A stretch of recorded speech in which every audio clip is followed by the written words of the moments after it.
Napanood ko rin yun, yung paiyak-iyak na ngayon, etong si Dean Chase. Etong Dean Chase, eto daw yung gumagawa ng AI video para siraan nga ang nasa Malacanang. Kamakailan, ito po yung naglabas na naman ng kuno ay video ng palasyo ng nasa Malacanang, kalaswaan at kung ano-ano pa na kademonyuhan. Gawain nyo yan, kaya nyo pinapasa sa iba.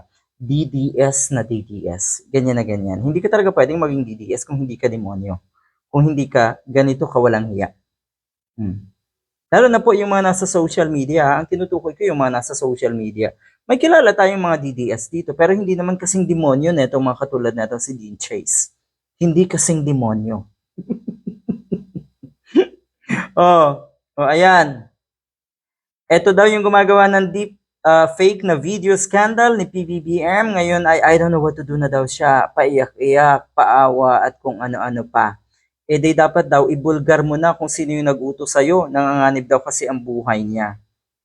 Hindi daw siya makapaniwala. Grabe na daw ang ginagawa sa kanya ng administrasyon ni PBBM. Wow. Gagon to. Gagawa ng kawalang hiyaan. Tapos magpapaawa. Tapos victim ka? Victim kayo? Ganito Ulitin ko DDS na naman ang ganitong sistema ng kaisipan. Yung kanilang mga kawalang hiyaan ay pinapasa sa iba at sila yung magpapa-victim.